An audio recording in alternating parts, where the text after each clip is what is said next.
Siber dünya bizim özgürlük alanımız. Ve otoriteler bunu elimizden almaya çalışırken tüccarlar bizden veri çalmaya odaklanmış durumda. Daha önce bu konu hakkında pek çok video yaptım.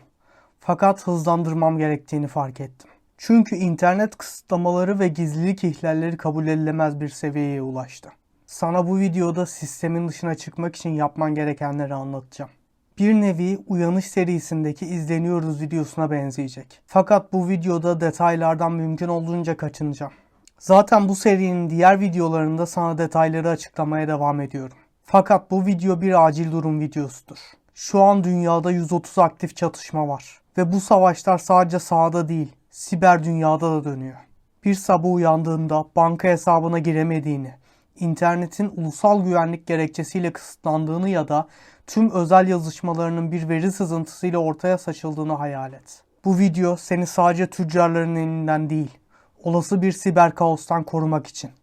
Siber hayalet ol videomda detaylarını anlattığım VPN meselesi fazlasıyla önemli. Beni izleyenlerin %88 kadarı VPN kullanıyor ve burada sana fayda sağladığımı bilmek gerçekten gurur verici. Biliyorsun ama bilmeyenler için kısaca anlatayım. Özetle senin nerede olduğunu bilmelerini önlüyor. Bunun sana yararı ülke bazlı internet kısıtlamalarını kaldırması. Sen internette gezinirken seçtiğin ülkenin yasalarına tabi oluyorsun. Ek bir bilgi vermem lazım. İnternet özgürlüğüne en önem veren ülke Estonya, gizliliğe en önem veren ülke İsviçre. Hangi VPN'i kullanman gerektiği konusunda karar tabii ki sana ait. Fakat ben gizlilik konusuna son derece önem veren partnerim Proton linkini açıklamaya bıraktım. VPN gizliliğin en temel noktası. Ama tek başına yeterli değil. Tarayıcıların büyük bir kısmı senin verilerini depolar. Ve gerektiğinde üçüncü taraf şirketlerle ve politikacılarla paylaşmaktan çekinmezler. Öncelikle Chrome tabanlı tarayıcılar tüccarların senden veri toplamasına sebep olur. Benim sana bu konuda birkaç tane önerim var. Gizlilik ve özgürlük konusunda en önde gelen tarayıcı Tor Browser'dır. Tor Project'in bu ürünü o kadar ileri seviyededir ki o efsanelere konu olmasına rağmen sadece bir suç ağı olan Dark Web'e bile erişim sağlayabilirsin. Ben bunu önermiyorum. Çünkü efsanelerden etkilenip girip baktım ve çok kötü, mide bulandırıcı şeylerle karşılaştım. Bu tarayıcı bu konuda fazlasıyla etkili olsa da bir o kadar da yavaştır. Aynı zamanda devlet sitelerine ve banka sitelerine giremezsin. Bu sebepten aynı şekilde gizliliğe önem veren ikinci bir tarayıcı önereceğim. Firefox. Mozilla'nın bu ürünü Dark Web'e erişemez. Fakat eklentilerle beraber seni takip eden, verilerini toplayan şirketlerden koruyabilir. Benim kullandığım eklentiler şifre yöneticim ProtonPass, takipçileri engelleyen uBlock Origin ve Privacy Badger. Gizlilik konusunda bu sene Firefox'tan bile ön plana çıkan alternatifler de mevcut. Mulvet Browser ve LiberWolf gibi tarayıcılar belirli noktalarda Firefox'ı gölgede bırakıyor. Tarayıcın sadece bir pencere değildir. Senin dijital parmak izindir. Hangi yazı tiplerini kullandığın, ekran çözünürlüğün, hatta batarya seviyen bile senin kim olduğunu ele verir. İşte LiberWolf ve Mulvet bu parmak izini herkesle aynı yaparak seni kalabalığın içinde bir gölgeye dönüştürür. Sistem seni tanıyamazsa seni manipüle de edemez. Tarayıcının seni tanımasını, veri toplamasını istemiyorsan bunlar dışında kalan tarayıcıları sil gitsin. Arama motoru konusunda casus şirketlerden kaçınman gerekir. Çünkü ne arattığını, girdiğin siteleri takip ederek sana bir profil oluşturur. Bunun için sana 2 adet önerim var. DuckDuckGo ve Brave Search. Açıkçası ben DuckDuckGo kullanıyorum. Ama Brave Search'ün de gizlilik konusunda iyi olduğunu duymuştum. Dark Web arama motorlarına girme. Gizlilik temelli olsa da normal sonuçlarla karşılaşmazsın.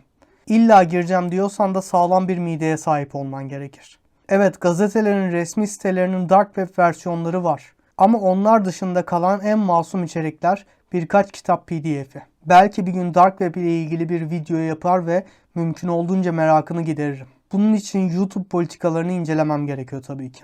Mesajlaşma için özellikle uçtan uca şifreli platformları kullanman gerekir. Signal, SimpleX ve Cision bu işin zirvesidir.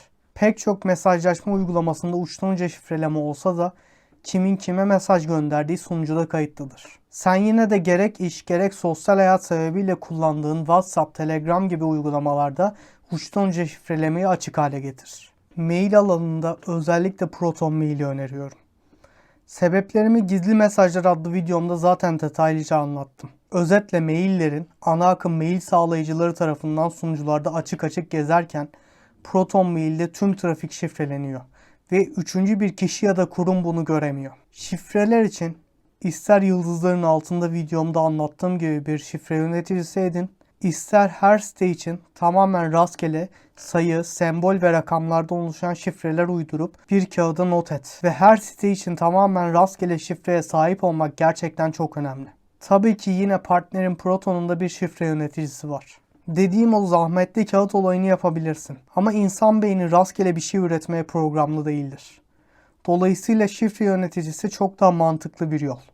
Ha illa kendim yapacağım diyorsan şifrendeki büyük harf ilk harf olmamalı. Aynı karakterden 3 tane olmamalı. O kullanacağın özel sembol ya da semboller nokta ya da virgül olmamalı. Sayılar ardışık olmamalı.